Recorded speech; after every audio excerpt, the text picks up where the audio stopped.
Welcome to Demystifying Microsoft, a podcast by the SourcePath Center of Excellence for Microsoft. We believe Microsoft shouldn't be hard. Each week, we break down what's changing across the Microsoft ecosystem, help you solve your toughest challenges, and provide clear, actionable advice to keep you ahead of the curve. If you're responsible for Microsoft decisions and want clarity without complexity, you're in the right place. Hello, and welcome to today's episode of the Demystifying Microsoft podcast. I am your host, Nathan Taylor, and today we are digging into an interesting topic that I've been seeing in the news more and more, and that is the topic of device code flow phishing hit 340 Microsoft 365 orgs across 5 countries via OAuth abuse. Big cyber attack, well-structured cyber attack. And so I want to talk about this because it's actually a very interesting topic from a technical perspective.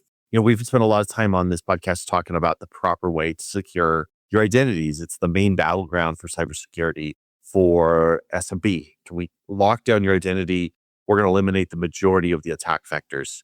And we do that through things we've talked about previously, like making sure everybody's got MFA enforced, putting sensitive accounts behind FIDO2 authentication, requiring device compliance for devices as they sign in, those sorts of rules, GeoIP filtering, all these different layers that we build and controls we build in to make sure that when somebody authenticates, we trust the authentication and we know it's not a stolen token or that sort of thing. Well, device code flow attacks are interesting because it's kind of coming in the side door. The way a device code flow works is it very much is like when you authenticate an app on your Apple TV or your Roku. You've got to set up ESPN or Netflix. It pops up the screen and has a 6-digit code. It says, go to this URL or scan this QR code and then go authenticate. So you pull out your phone, you scan the QR code, and on your phone, a website pops up and you type in the 6-digit code and then it has you authenticate. It's the same idea for Microsoft 365 authentication through this device code flow method.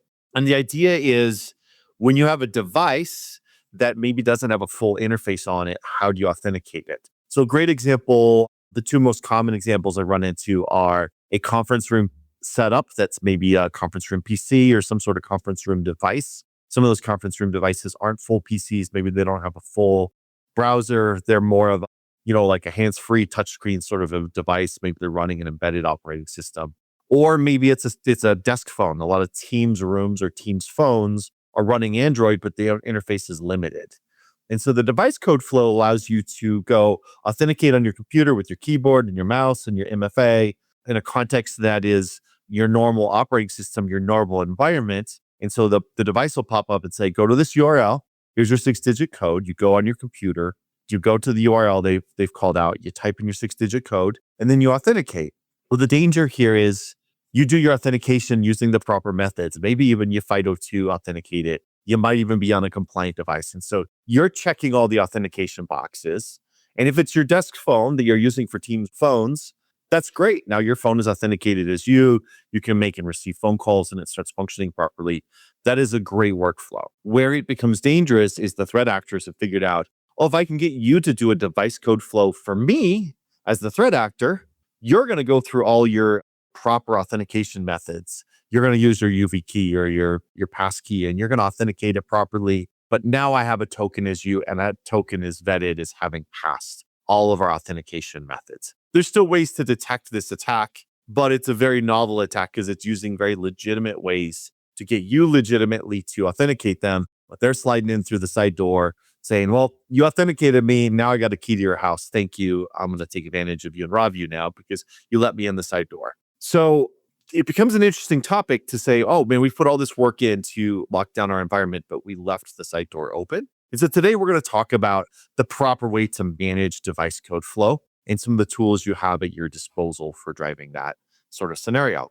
So I'm actually going to do a little bit of a demo, share my screen here. So let me get that pulled up. If you're listening on audio, I'll try to make sure we're talking through this really clearly. As you can see here, I got my sign-in page here, and this is what a device code flow sign-in page looks like, just like your Netflix page. It's a enter code to allow access. Once you enter the code displayed on your web app or device, it will have access to your account. Do not enter codes from sources you don't trust. So this is the standard scenario. You're going to type in your 6-digit code, hit next. We'll throw some codes in here and let's see if it fakes out. Yep, that code didn't work because it's not real.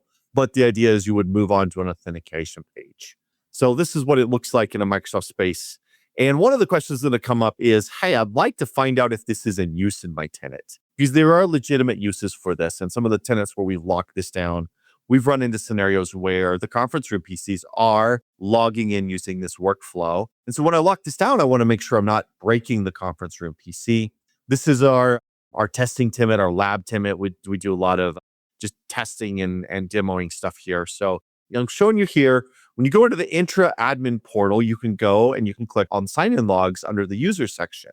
And in that sign-in logs, you have all the logins from your entire tenant for all the users.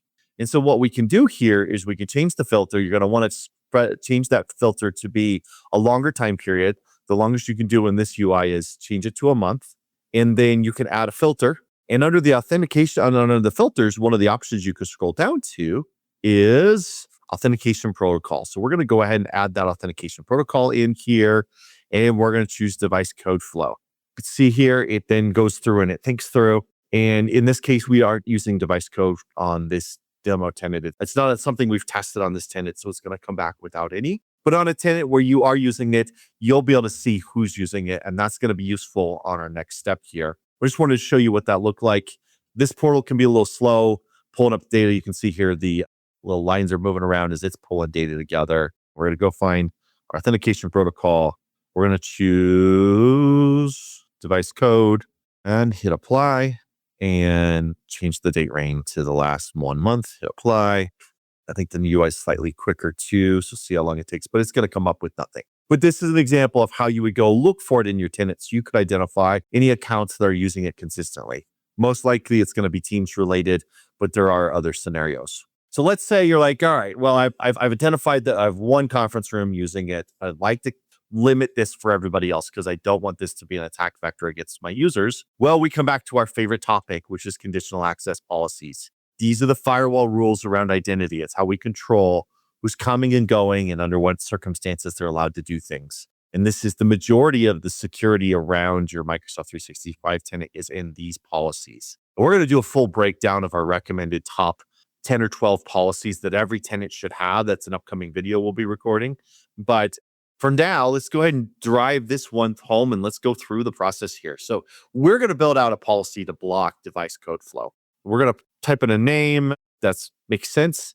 This is one of the things I see a lot of people kind of do, not put thought into the names. And years later, when you're trying to understand how something was built, it can be confusing. So make sure it's really clear what you're doing. We're blocking device code flow. I'm going to put 2026 in here so it's clear when this was created. And then we're going to go through and configure our policy. So the first thing we're going to want to do is set it for all users. We're going to include all users. Best practices are to exclude yourself from this while you're creating this. I don't have a lot of concerns on this policy. This policy is pretty well scoped. So we're going to not worry about that, but we'll follow the best practices. The other best practice I'll call out here is you should have a break glass account configured, and you would exclude your break glass account, because that's the point of the break glass account is you exclude it from your policy so that you don't lock yourself out. That's a discussion for another call. And in this demo tenant, I don't have a break glass account. So we will go ahead and save that. We are going to go put it against all resources, which used to be all cloud apps. This is covering everything. We're saying for all logins, for all users, except for our one admin account that's excluded, we are going to cover all cloud apps. And then we are going to configure conditions. And under conditions, we can come down here and we go to the authentication flows section under conditions. And we're going to configure it, and we're going to choose device code flow, and we're going to hit save. So we've set 3 contexts so far here for all users on all apps using the device code flow process. We are going to go into grant, and we're going to say block access. So at this point, this policy says all users accessing all access through cloud device code flow will be blocked. So this is a common policy I would put on a lot of tenants and would be a recommended default policy. Now, as I said, we talked about exclusions. If you've got that conference room machine that's using device code flow, you go put it under these exclusions and you go find your conference room PC. Make sure it's excluded from this limitation. And then that account can continue to log in using device code flow because that's what it's built for. And that's a good scenario for that device. The other way you can do this is you can build a policy in here. Maybe the majority of your users you're blocking and you build that policy. But for maybe you have a number of users who are using on-desk phones that do require device code flow, we could build another one that says we could do a broader policy for all of our users that block it and exclude a group from it. And then we could create another policy that says for that group, they're allowed to use device code flow, but only if they're coming from, say, an Android device. A lot of those iOS, those devices are Android, those phone devices are Android. So you could add additional conditions for the circumstances under which you're allowing device code flow. Maybe you have a policy that says, I will allow device code flow, but only from my work IP for Android devices. And you put in some additional compensating controls to make sure the security is dialed in.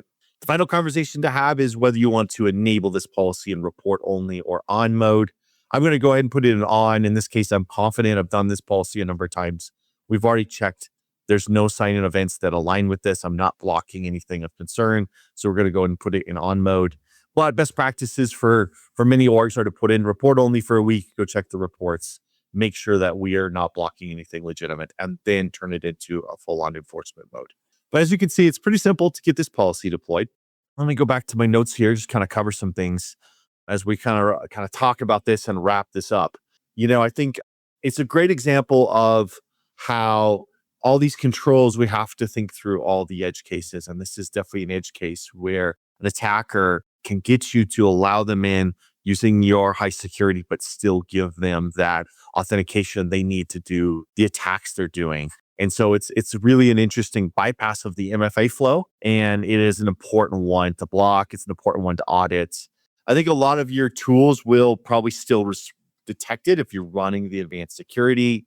Microsoft's authentication on the Defender Suite and Entra ID Plan 2 is going to pay attention to that. And if they see something unusual, I think they flag device code flow as a higher risk login. So maybe you're more likely to see that login get flagged under those Microsoft tools, and is a really good reason to be looking at the Defender Suite and Entra ID Plan 2 for its advanced threat detection capability around user logins. A lot of the third-party SOCs that are monitoring your data will also flag it. They'll see you maybe a threat actor when they run this scenario. They're all of a sudden going to be connecting from a very different IP, maybe a very different region. And so there is some risk data associated with this, and really risk-based conditional access or threats will detect it. And also, as soon as the threat actor starts doing things like creating inbox rules, forwarding suspicious, forwarding emails, that sort of thing, those are also risk factors that should be detected. But in general, we want to just prevent it. We want to make this as something that we want to really lock down to the specific users, groups, or maybe specific apps. And then your compensating controls still add some value. The managed devices will probably still add some protection around those things. That sort of thing is going to really add a lot of value. And so I guess to wrap it up, it's a little shorter episode today, but really quick and simple way to make your tenant more secure is to turn on this device code flow block. It's really easy to go assess if it's going to impact your users. It's really easy to implement, does not tend to be disruptive, and it adds a lot of security to your tenant. And as I said, it's not something that's kind of a theoretical attack. We are seeing consistent attacks in the wild around those. And just Google device code flow attacks against 365, and you'll see a number of articles where it's getting detected regularly. So great thing to go knock out for your team, go knock out for your tenants. If you want help, we would be happy to help you walk through this. This is a step we include in our 365 hardening engagement. It's something we include in our list of top 10 recommended conditional access policies that you can get off our blog, and definitely something we'd be happy to help you dial in for your own tenant. So thank you for joining us today on the Demystifying Microsoft podcast. We look forward to catching you on the next one, and we'll talk to you soon. Thanks. Thank you for joining us on Demystifying Microsoft, brought to you by the SourcePath Center of Excellence for Microsoft. If you enjoyed this episode, please like and subscribe on Apple Podcasts, Spotify, YouTube, or wherever you listen so you don't miss an episode. If you would like to talk to one of our Microsoft problem solvers, click on the link in the episode description or contact our team at sourcepassmcoe.com. Thank you.